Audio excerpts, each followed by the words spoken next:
What if I told you that the most powerful kind of influence has absolutely nothing to do with your job title? Today, we're going to explore a type of authority that isn't just handed to you, it's earned. It's called moral authority, and it comes from the very core of who you are. Okay, so we're all familiar with the kind of authority that comes from, a fancy title on a business card. But is that real influence?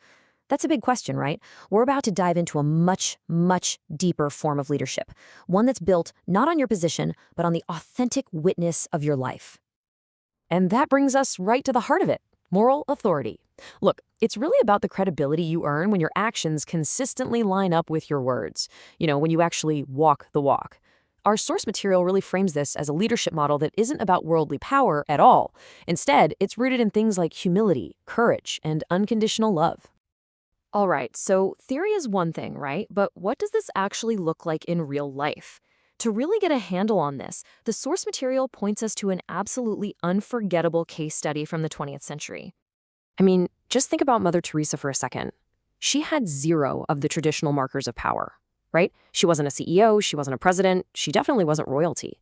And yet, when she spoke at the United Nations or at Harvard, some of the most powerful people on the planet just stopped and listened. So why? Where did that incredible influence come from? And this quote, well, it just gets to the very heart of the matter. Her authority wasn't about clever speeches or perfect arguments. It was all about her actions.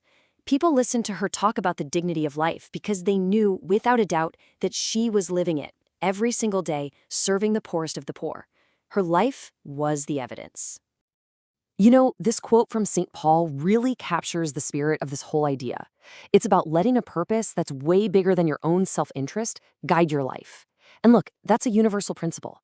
It doesn't matter if we're talking about our families or our jobs, our influence is only ever as strong as the integrity behind it. Simple as that. So, living a life like that, it's a really powerful ideal. But how do we actually build that kind of moral authority in our own lives?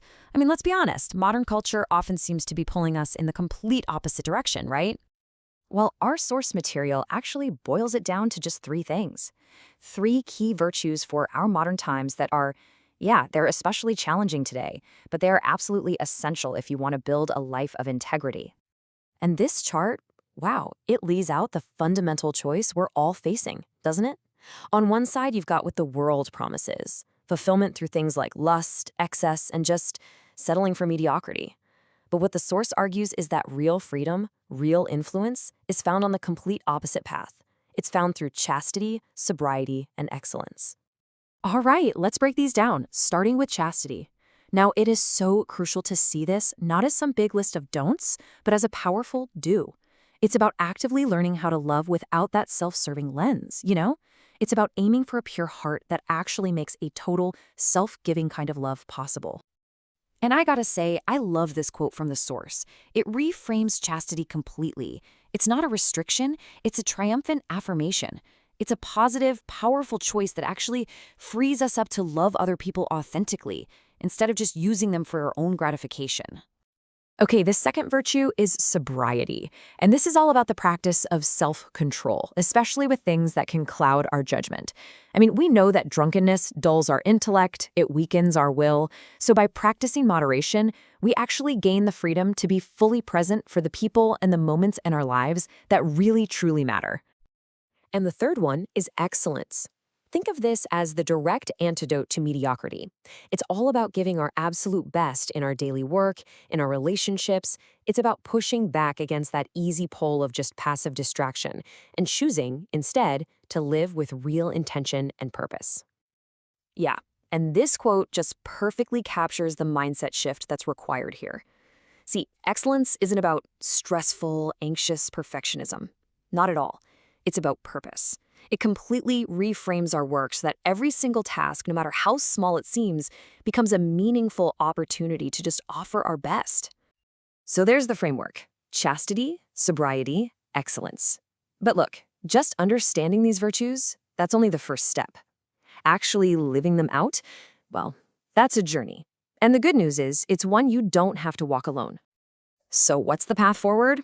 Well, the source material gives us three really practical steps. First up is grace, just recognizing you can't do this on your own. Second is community, finding a mentor, a friend, someone for accountability. And third, courage. Having the courage to know that seeking professional help when you need it is a true sign of strength, not weakness. And that brings us right back to where we started, with this one essential question. Moral authority isn't something you're given. It's something you build, day by day, choice by choice. The most powerful message you will ever deliver is the one you live. So the only question left is, what will your sermon say?